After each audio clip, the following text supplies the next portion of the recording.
What's up, Nerdmigos? I'm the Jive talking nerd, John Norgrove. We've got Wife here. We're here for the 25 reviews of Beermas. It's Christmas Eve, and it's also Thursday, which means that it's Star Trek Thursday, and so we watched Star Trek Discovery Season 3, Episode 10, Soup Call. This is a fucking lot. This episode... There was a lot happening. Very much. This was a roller coaster. Yeah, man. Holy shit. What a fucking episode of Star Trek. Absolutely fantastic episode. Captain Tilly is best Tilly? Captain Tilly is always the best. Yes. Oh my god. She's so sassy. The level of sass in this episode, it's so high. Yeah. It's all sass. All of the sass rendered into a singular place. It is just as high as the level of adorable dad on Stamets. Oh my god, yeah. And just, yeah. Okay. Clock. That's not what time it is. Whatever. That clock is confused about time.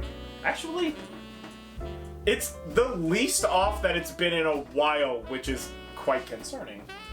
Yeah. Huh. Fascinating. Anywho, yeah, Stamets and, what's his husband's name?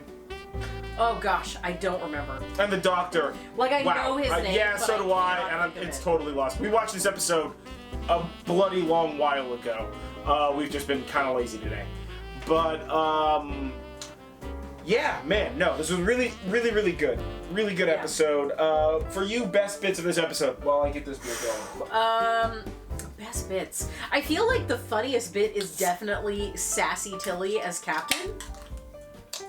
Yeah. Sassy Tilly Captain is probably one of the best bits. Just forgive me going off camera. I really also liked the shade camera thing, the worst fear. Look at that. Greatest fear. Biggest fear. Yeah, I really love the way they made the bad guy or whatever. And I really loved the shape of the book that they were looking at. Oh yeah, totally. That was totally. super cool. So today's beer is Firestone Walker's Union Jack, West Coast style IPA. It is a 7% IPA. I believe I've had this many a time. Yep. It is crystal clear. Oh my god, amber. so clear. Almost straw. It's quite yellow, quite light. This is delicious. And quite hoppy. Yeah, pretty hoppy. Absolutely delicious beer. Yeah, this is a good beer. I really like this beer. Mm-hmm. Yeah, I think for me the best bits for this episode was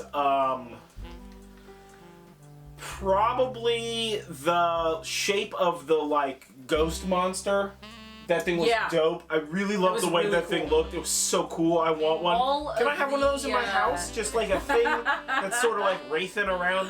All of I would the totally effects have that. in this were amazing. Yeah, holy shit, dude. They blew their CGI. Just all of it. No, you know what? The other best bit for me was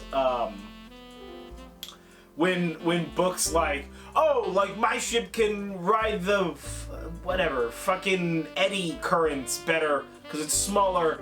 So I'll go, and the captain's like, okay, I guess.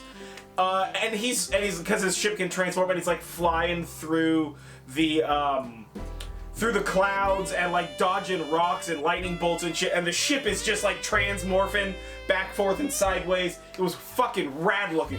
Makes no sense that he's controlling that kind of three-dimensional motion that fast, but who fucking cares? It looks cool, you know?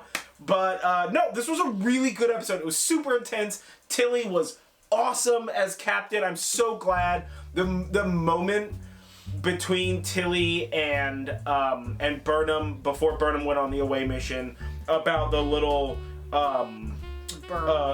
eagle underneath the captain's chair. It was one of the realest, most touching moments.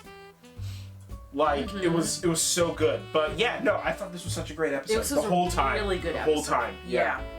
And it ended in a very, concerning kind of way. So I cannot wait for the next episode to see what happens. Oh my god, I can't wait for Tilly to just be listen, Give me that chest armor thing. I'm gonna straighten my hair a little bit, and then let's just go beat the shit out of some green folk and some blue folk. Yeah, I'm super pro that. But yeah, well, and you know what? It brought up an interesting conversation with a friend. We were texting back and forth, and because personal transporters are so fast in this show, there's this sort of like the moment that you have to drop the shields and re-engage the shields when a ship leaves the shuttle bay, specifically Book's ship at the end there. Him leaving to go rescue Burnham and them was the trigger. That shield drop and reactivation was the trigger that let the robot assassins, whatever the fuck that is, that jumped into the chamber with Stamets, you know?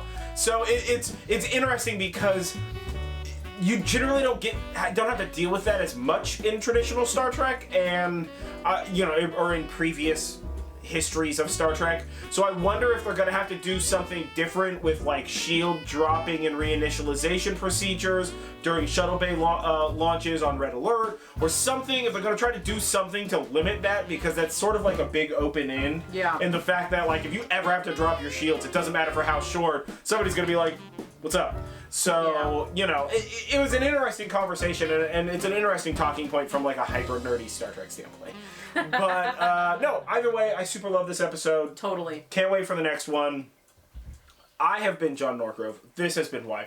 This is the 25 Reviews of Beermas. We are drinking Union Jack IPA by Firestone Walker. Thank you, Firestone Walker. And this was Star Trek Discovery Season 3, Episode 10, Su'Kal. Merry Beermas to all. And to all a good pint.